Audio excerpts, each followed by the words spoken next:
Namaste. My name is Marshal Govindan, and my spiritual name is Satchitananda. For the past 50 years, I have been practicing Kriya Yoga, which is an ancient tradition founded by a great master in India. His name is Babaji, and he was made famous, and this Kriya Yoga was made famous by Paramahansa Yogananda in his autobiography of a yogi.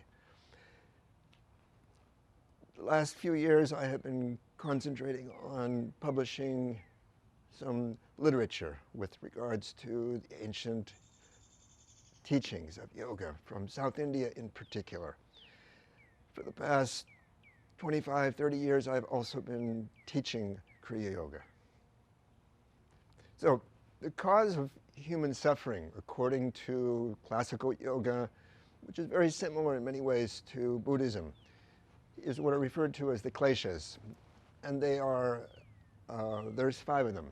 The first one is ignorance of our true identity, which manifests as egoism or identifying with what we are not. The body, the mind, the emotions, memories, fears. The second klesha, or cause of suffering, is known as egoism itself. Okay?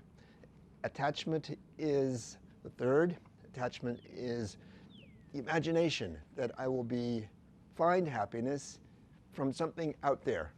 Okay?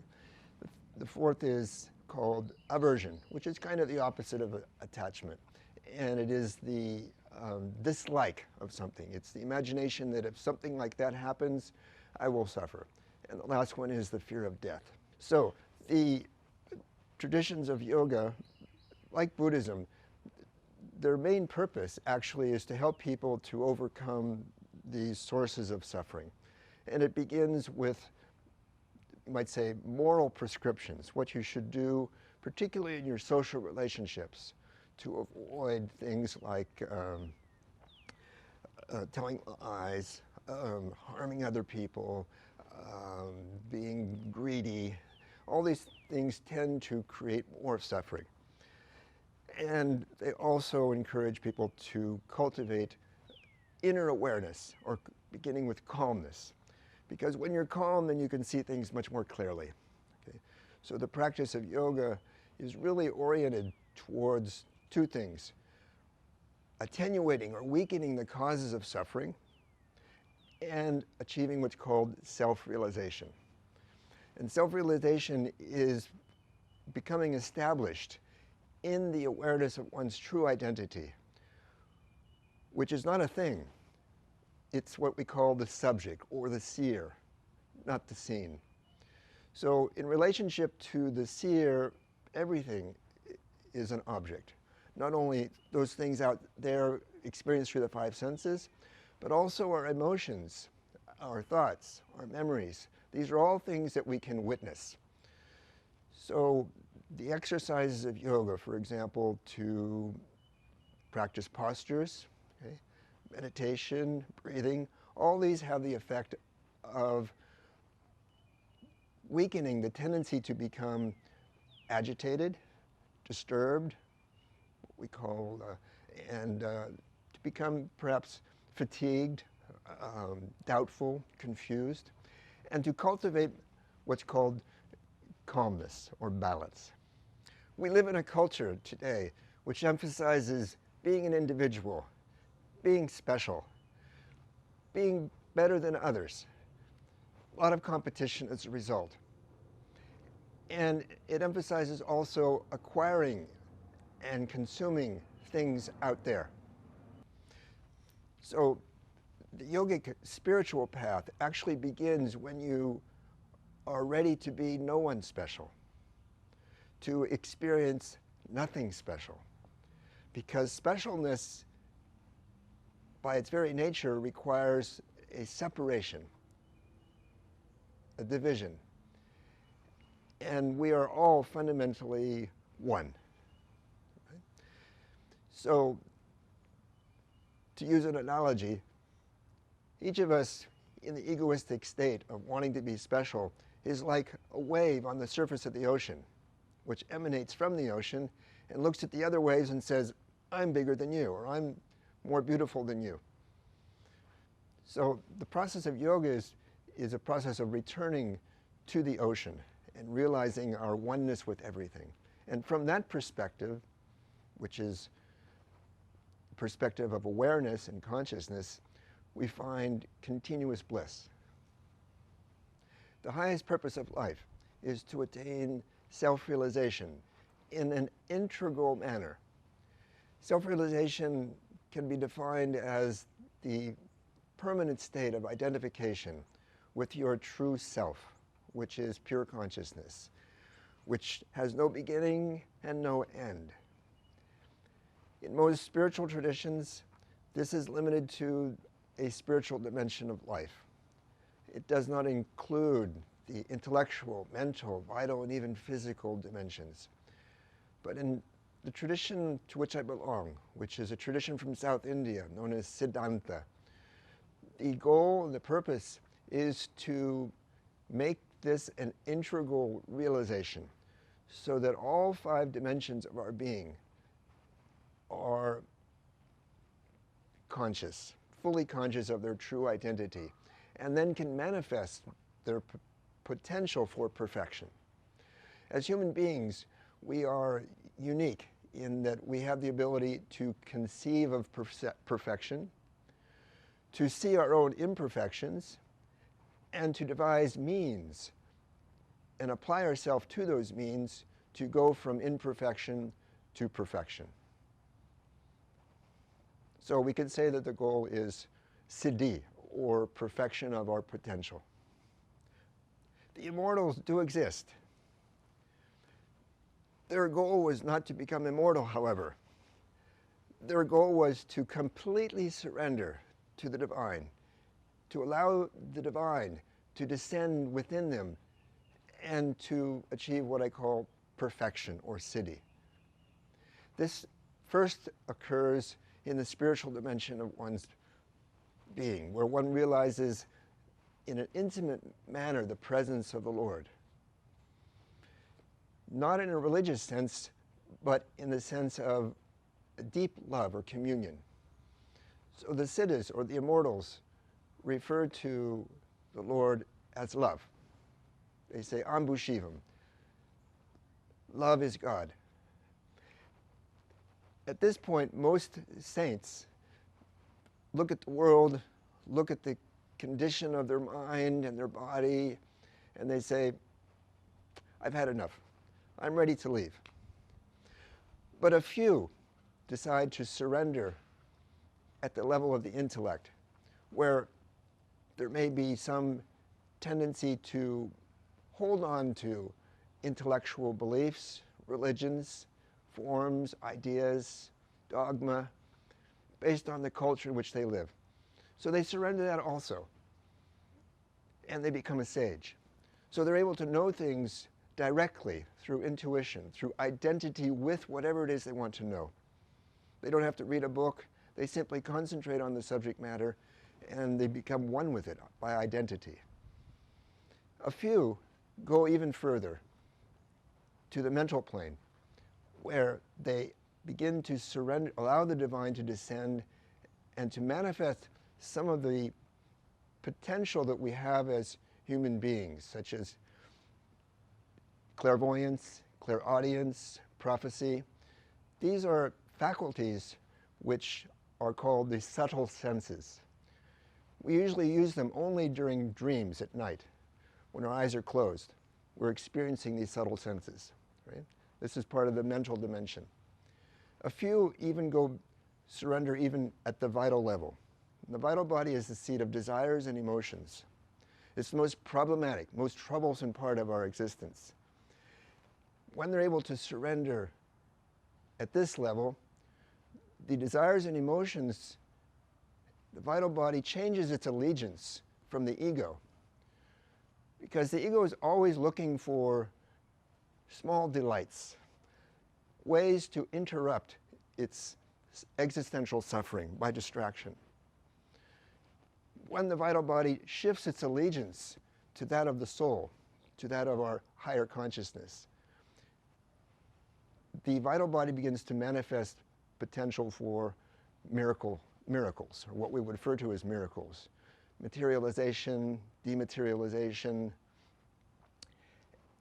and in the rarest of cases, some siddhas have been able to surrender even at the level of the cells of their body, in which this great potential power and consciousness, the light, descends into the cells of the body, and they overcome the limitations of death and disease, and they become invulnerable. It doesn't mean that they remain forever on the physical plane, but they're no longer obliged to leave it because of disease.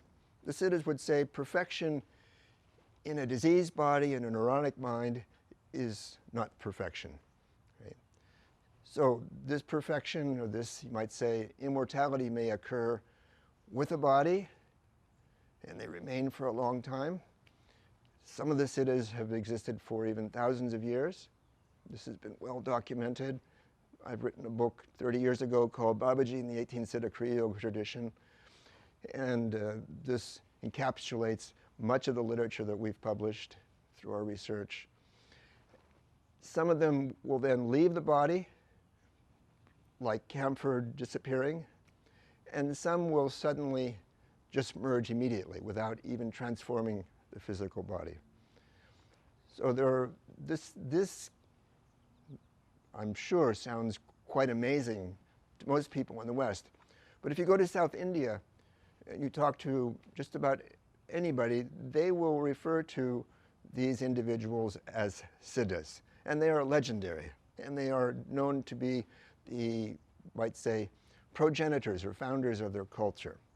And they, rather than leave the world, their goal, to go to some heaven, for example, their goal was to bring a divine consciousness and perfection into the world. So they worked in all fields of human interest, from medicine and the various sciences and health.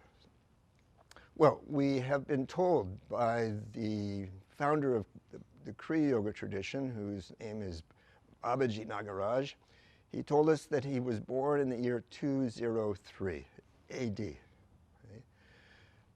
His guru, Boganathar and Agastya, we don't know their exact age, but it's much older than that. I have a friend who is a monk who went to Mount Kailash about 10 years ago, and on the way he met a number of very, very old sadhus, or holy men or monks, and one of them claimed to be 650 years old.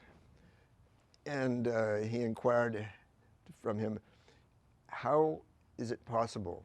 How could I attain that age? And his reply was quite interesting. He said, you don't want to know.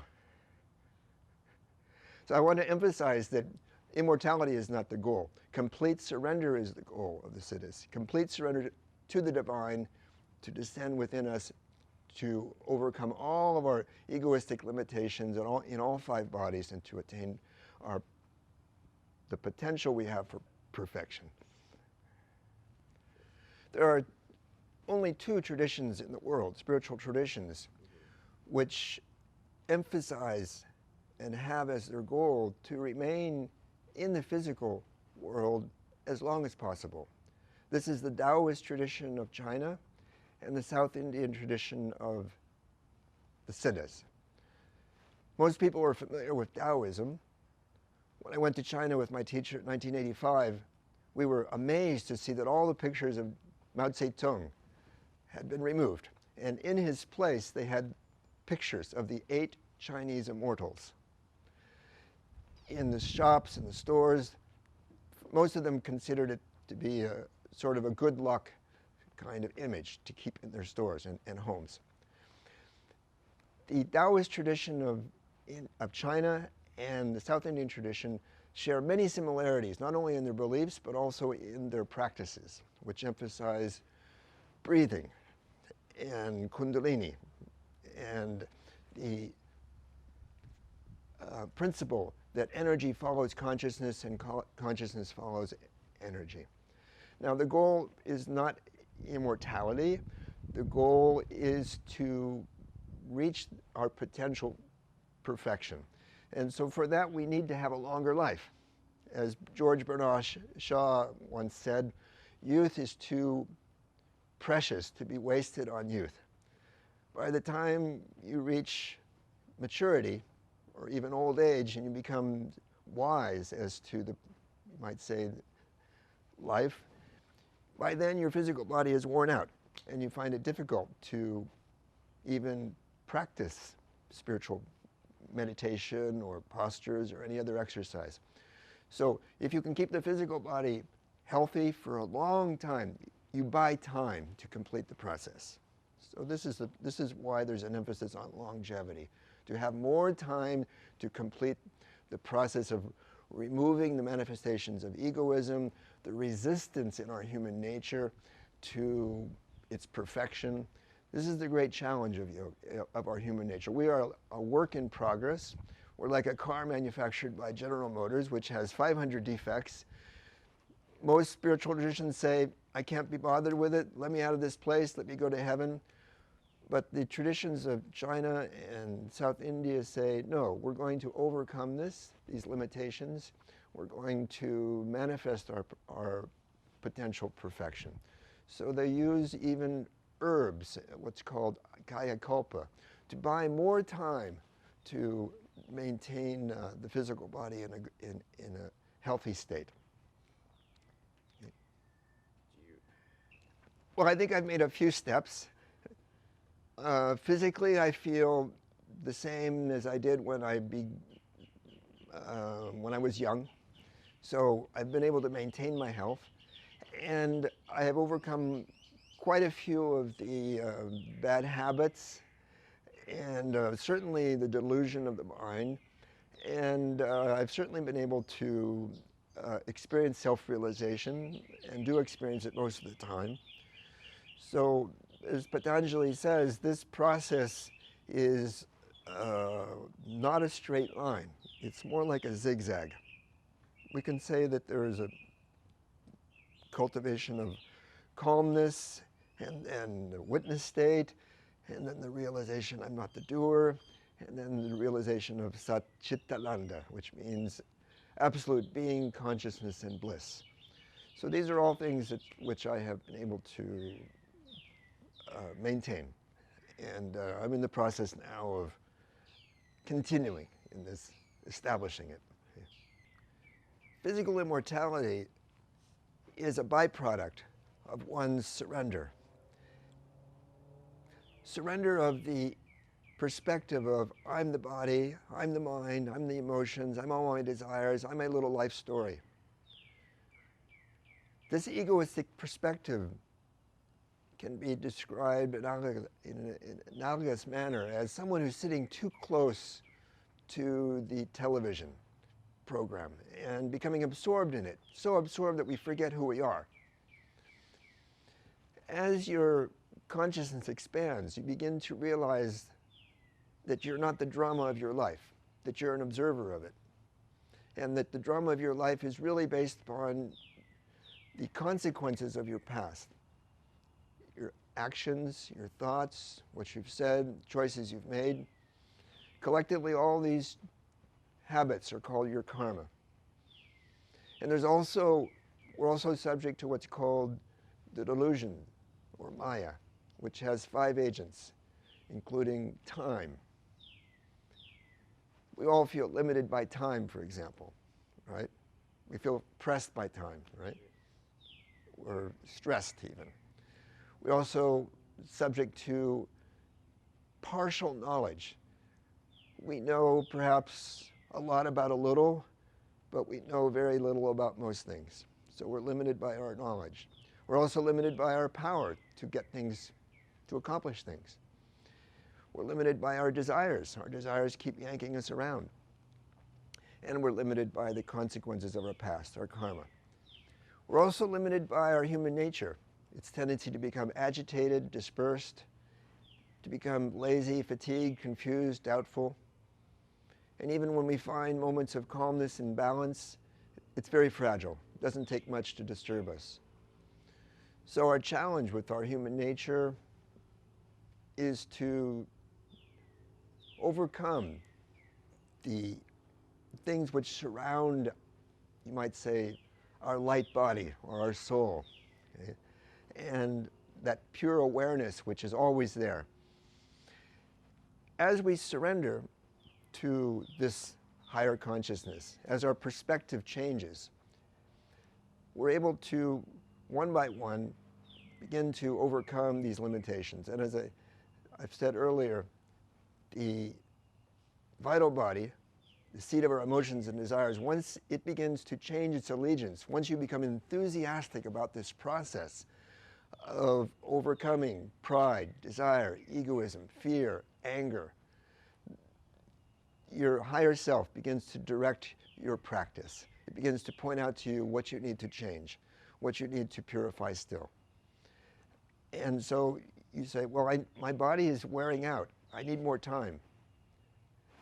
So you do exercises, you watch your diet, you take care of your health so that you can buy more time for this process. And of course, if you have an accident or you die from illness, the aspiration of the Siddha tradition and the Chinese Taoist tradition is not simply to go to some heaven. You may be looking forward to some respite from this life with all of its challenges, but eventually you know you'll have to come back. So there is the aspiration to come back in a situation where from an early age you can continue the process of becoming enlightened in an integral manner at all levels, not simply to remain out of this world, but to bring the divine into the world fully conscious with all of your human potential for perfection. The Siddhas experimented with technology, with techniques. Classical yoga was based upon realization that there is the seer and the seen, the subject and the object. And the object of our lives are distracting. So there's a tendency in classical yoga, which is defined by Poniżej, to remain apart from the world and to simply concentrate on meditation, concentration, going within, and keeping one separate from the world. The Tantric tradition developed subsequently with the realization that the divine is everywhere. And the word Tantra actually means web, and it's referring to that web between the material world and the spiritual world. So it's the web of means that we can use to maintain a spiritual awareness in the midst of all of our activities. So rather than saying God is not in this, God is not in this, God is not in this, the Tantrics say God is in this, God is in this, God is in this, God is in this. Both approaches are equally valid, both approaches are equally powerful, but in a modern materialistic world, the latter makes more sense because the culture, and we're all habituated to value material things. We need to find a way to bring our spiritual consciousness into our work, our play, our relationships. So the Tantric approach is what I think is most attractive to people and the best approach. And we find Tantra in India, China, and Tibet. Babaji's Kriya Yoga, which is what I practice, is a distillation of the teachings of Siddhanta, the teachings of the Siddhas. And it emphasizes a fivefold path, which includes asanas, postures for the physical body to create a firm, healthy foundation which maintains your calm perspective, right, without distraction from the physical body. The practice of the breathing techniques of Kriya Kundalini Pranayama, Kundalini being your potential power in consciousness, to awaken the chakras, these psycho-energetic centers corresponding to the various psychological states that we can, each of us, manifest. Meditation, the scientific art of mastering the mind, mantras, the repetition of silently of sound vehicles to awaken the intellect and intuition, and bhakti yoga, yoga of love and devotion. The most potential practice in Babajiskriya Yoga is Kriya Kundalini Pranayam and related techniques, because it follows the principle that of Tantra that consciousness follows energy and energy follows consciousness. Basically, what we're trying to do in this practice is to bring more and more energy into the higher chakras. They're a little bit like the channels on your television. They're invisible, you can't see them, but you know that if you change the channel, you get a different experience. Most of us are living in the first three chakras, which are related to our need for security, our sexuality, and all our desires. Occasionally, we experience the manifestation of the heart chakra, where we feel that the needs of others are as important as our own. Even more rarely do people open up the throat chakra, where they experience a flood of inspiration and creativity. So it fluctuates, it opens and closes. So the goal of Babajiskriya Yoga and practice of Kriya Kundalini Pranayam is to raise the energy to open up these chakras so they remain consistently open. When your heart chakra is open, it's no longer me, myself, and I who's directing your life. It's your heart. It's your compassion and love for others. When the throat chakra opens, you are inspired and creative in all that you do. When the third eye chakra, the ajna chakra, opens, you experience intuition and guidance from a higher source of intelligence, what Sri Aurobindo refers to as the psychic being, the voice of your soul, which begins to guide you in your life. And when the crown chakra opens, you begin to experience the presence of the awareness of the divine. Occasionally it may open in a spiritual experience and people say, I had this experience and it was wonderful, how can I get that again? If you practice Kriya Kundalini Pranayam and raise the energy up to these higher chakras, you can blow open the door and you can have access to that awareness of the presence of the divine everywhere, anytime you wish. So your challenge then is to bring that awareness into the other dimensions of your life. And this is all about balance. It's all about cultivating presence and awareness and calmness. So Kriya Kundalini Pranayam is the most potential practice that we do. And we find other traditions tend to ignore the practice of these this particular type of breathing exercise. There is a famous quotation, a famous verse in one of the most important works of the Siddha literature. It's called the Tirumandiram. Its author is a Siddha whose name is Tirumular. And in this verse he says, at first I despised the body. And then I learned to see that it was the temple of God. And I learned to take infinite care of it. This comes, of course, from the fact that, as in most spiritual traditions, the physical body can become a source of distraction with its desires, its physical discomfort, its habitual tendencies. It gets tired, it gets dispersed, it gets nervous. So traditionally, the approach of spiritual traditions is to starve the physical body of the food which will feed its desires, right? And that's why you have people living in monasteries. There's absolutely nothing that will feed their desires.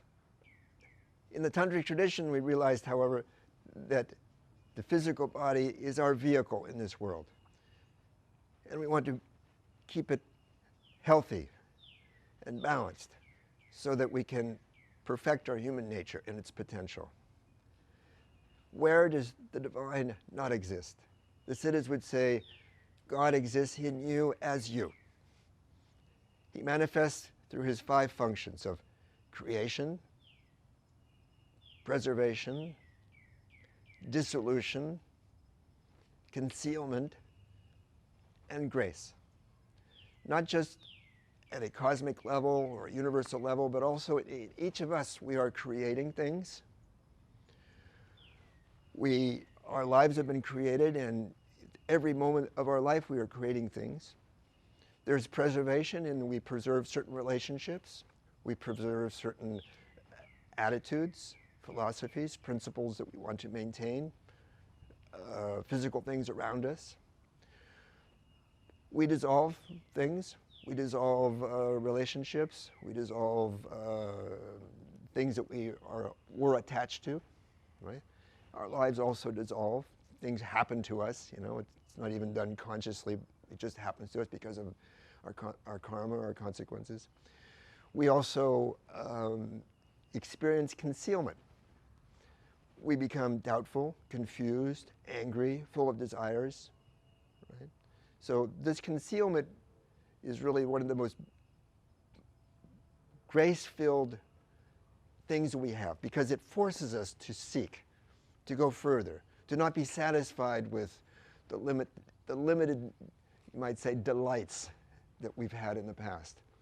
And finally, the last is grace, when we actually have some aha moments, when we get some understanding, when we acquire some wisdom. It's like the sun comes out, and the obscurity, the clouds of concealment are temporarily suspended. So these things are happening within all of us all the time. And the Lord is experiencing and manifesting through everything all of these 5 functions. He does it at a cosmic level, universal level. We do it on an individual level. The Siddhas refused to limit God with a definition. A God defined is a God confined, said Swami Ramatirtha. There are some attributes which they have attributed, and the most famous ones are Satchit Ananda, absolute being, absolute consciousness, absolute bliss. Most religions become organizations and then institutions with a human nature's need to organize and control. And one of the best ways, easiest ways to control people, to maintain power and fulfill the needs of the institution, is to create fear. When people are illiterate, they can only really understand stories, verbal stories that are easy to remember. And these stories are best often expressed by personifying truths. So in all religions we have stories, and evil is personified as a devil or a demon. But these are simply personifications of the sources of suffering which we have in our human nature. And as I've said earlier, these are 5. Ignorance of our true identity, which is the mother of all the others. Egoism, the habit of identifying with the body, the mind, the emotions, the desires, the fears. Attachment, imagining and holding on to and clinging to pleasure. Aversion, holding on to, clinging to aversions or attachments to things we don't like. And fear of death. So the process of freeing ourselves from the personification of evil, the devil, is really the process of freeing ourselves from the perspective of egoism and replacing it with the perspective of the witness, pure consciousness. Yogis see the world as a play of forces which are moving through all of us, sort of like the weather. Because of our egoistic perspective, we tend to say, I'm angry, or I'm fearful, my life is miserable. Okay? But actually, these are just forces which are moving through us. And we can all add to the forces of love, forgiveness, bliss, or we can add to the forces of anger, fear, and desire. So which side do you want to be on? You have these forces working within yourself, so begin by working on yourself. That's the best thing you can do, help others. The light body is the experience which occurs when you become aware of what is aware. This is referred to as samadhi in yoga, or cognitive absorption, as samadhi is translated in the translation of the Yoga Sutras, which I've made. That is, most of the time there's a subject and an object, and the object is something out there that we experience through the five senses, or it could be an emotion, or it could be a desire or a memory. But can you turn your eyeballs around, in a sense, and concentrate on what is actually seeing? What is the seer? To become aware of the seer, consciousness itself. When you do, then you realize, oh, it's light. Okay? You experience it as light, and that's how it's often. There's a saying in the spiritual traditions of yoga: those who know samadhi don't talk about it, and those who don't know it talk about it, because the more you talk about it, the further from it you go. Words are like teacups trying to measure the ocean. So when you try to measure the ocean, of course you can't do that, and you only come up with sort of like you're pointing to something. Right? So light is something we typically ignore. We go into a room and we're fascinated by the objects in the room or the people that are there, and those things are always moving and changing. Right? But what's always there is the light. Okay? It's timeless, it's universal, and so that's an indication also as to who we truly are. This consciousness which is within, which we can become conscious of in self-realization. Some will refer to it as the soul, but in a theological sense, the meaning of the soul is various, depending on the religion. But all spiritual traditions and all religions have described or referred to the experience of it as light. The light body is also characterized as presence or being and blissful. In the yogic tradition, we talk about the five bodies: the physical body, which needs food to sustain itself; the vital body, which is obviously missing in a cadaver. Right? It animates us. It's what we feel when we have emotions or desires. The mental body, which is what we experience through the five senses: memories, visualization. The intellectual body, when we are talking, communicating, projecting ideas. And the spiritual body, which is standing back as a witness, watching all the others manifesting. What happens after death depends on what happens during the moments and minutes and hours before you die. The most important moments of your life are the last ones, because it's only the physical body that drops immediately.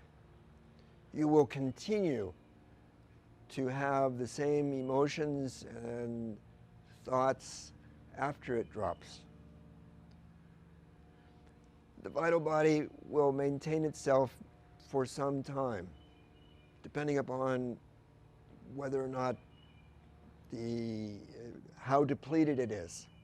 For example, if you have an accident, you're 25 years old, car accident, and you're suddenly thrown out of your physical body, your vital body has probably most of its energy.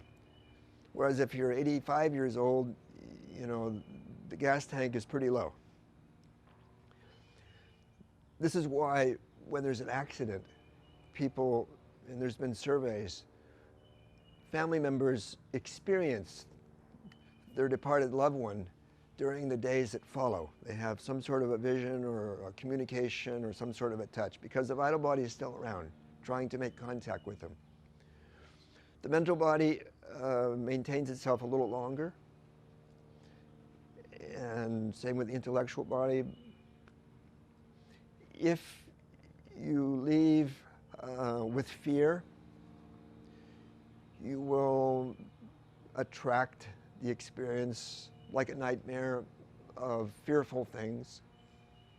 If you leave this world with the expectation or the hope to reunite with loved ones or with the Jesus or Buddha or whoever you admire as your spiritual guide or progenitor, you will go to a place where that can be experienced for some time. But these experiences will, of course, will compete with all your other things. So, for example, if you were attached to your car and your bank balance and your work, you'll also be drawn to revisit them in the afterlife.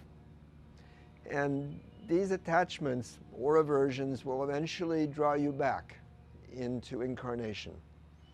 How long depends on how strong is the attachment and the aversion.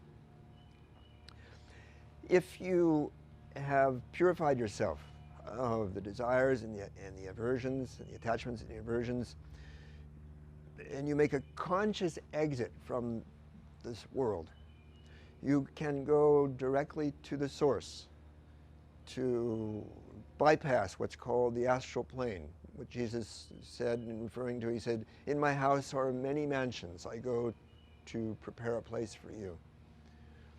But you can bypass the astral plane and go to the causal plane, which is where love, peace, truth, beauty emanate from, okay? in a pure, wholesome, integral way. Even there, at some point, you may come back to complete a process of perfection in this human world. You cannot make progress after you leave the life. You can only make progress, according to yoga, in overcoming the limitations of your soul, which we have described, in physical incarnation. Right? You still have things to do to come back to in this world, to overcome the limitations of egoism, attachment, aversion, and fear. We forget, as humans, who we truly are when we come into incarnation. Consciousness, which is like the ocean, individuates as waves on the surface of the ocean. So also consciousness, which is universal, individuates in every living thing. We call this force of individuation egoism. It's not a bad thing. In fact, if we didn't have it, we would not survive very long. But it takes an exaggerated role in our life. It's a force of contraction of consciousness around things that we need to experience to keep our life going or to fulfill certain limited desires. Yoga and spiritual practices have the opposite effect. They expand our consciousness so that we can use egoism when we need it to keep ourselves healthy and to protect ourselves from danger. But as you cultivate more and more the presence of mindfulness and the witness, then you become more an observer. And you see, even at some point, that you are not the doer, that everything is being accomplished, and you are simply an instrument of a higher consciousness.